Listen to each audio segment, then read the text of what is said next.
जीवन की इस यात्रा में ऐसे बहुत सारे पल आते हैं जब हम बहुत खुश होते हैं और ऐसे भी पल आते हैं जब हम दुखी होते हैं। लेकिन महत्वपूर्ण बात यह है कि इन दोनों मौकों पर हम क्या करते हैं।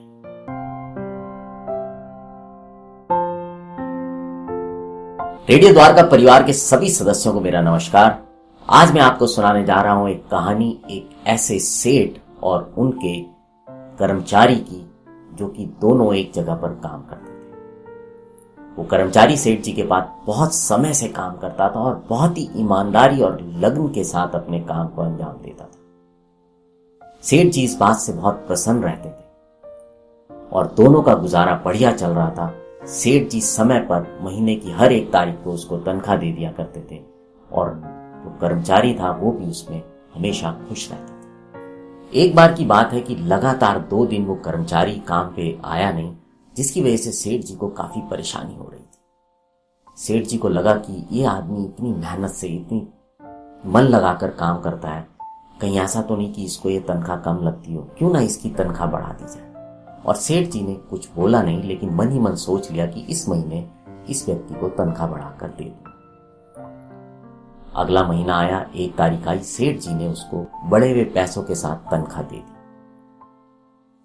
उस व्यक्ति ने उसको जेब में रख लिया और वह खुश तो था, लेकिन उसने सेठ जी से कुछ बात नहीं की और ना ही कुछ बोला। उसके बाद बात आई गई हो गई और समय ऐसे ही बीतता रहा। फिर एक बार ऐसा मौका आया कि उस कर्मचारी ने बिना बताए 2 दिन के लिए फिर छुट्टी ले ली। सेठ जी को यह बात थोड़ा अखर गई।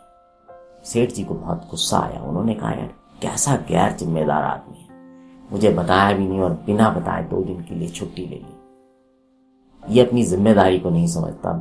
मैं इसकी जो तनख्वाह बढ़ाई थी मैं वो इसकी तनख्वाह कम कर दूं। और सेठ जी ने ये बात अपने मन में रख ली। फिर जब महीना समाप्त हुआ और तनख्वाह का दिन आया तो सेठ जी ने पैसे कम कर कर उसको तनख्वाह दे दी। हफ्ता 10 दिन बीत गए, लेकिन उस कर्मचारी ने सेठ जी से कुछ नहीं कहा।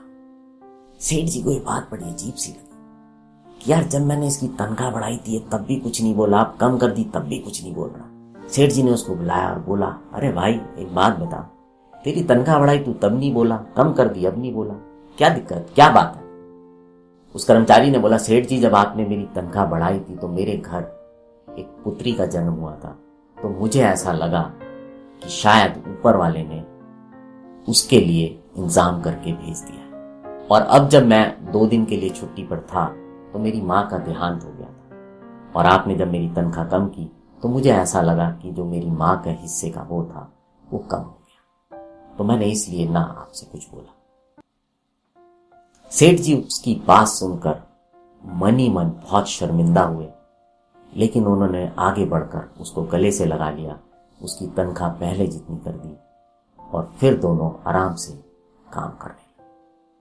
हमारे जीवन में ऐसी घटनाएं होती रहती हैं जिनसे कभी हम खुश होते हैं और कभी दुख होते हैं, लेकिन जो लोग खुशी पे बहुत ज्यादा उछलते कूदते नहीं हैं, बहुत ज्यादा खुशी नहीं मनाते और ऐसी घटनाओं पर जो उनको दुख देती हैं बहुत ज्यादा विलाप नहीं करते, रोते धोते नहीं हैं, दोनों ही स्थितियों में अपने आप को पॉजिटिव रखते हैं और अपने दिमाग का बैलेंस बना के रखते हैं, वो लोग अपने जीवन में आगे बढ़ते रहते हैं। परिस्थितियां हमेशा टेम्परेरी होती हैं, लेकिन जो माइंडसेट होता है वो परमानेंट होता है। अगर आप अपने माइंडसेट को पॉजिटिव रखेंगे, मेहनत करेंगे, ईमानदारी से अपना काम करेंगे तो आगे बढ़ते रहेंगे। हमेशा खुश रहिए और औरों को भी खुश रखिए।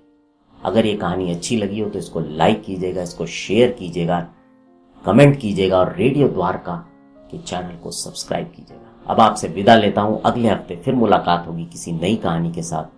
तब तक बने रहें रेडियो द्वारका।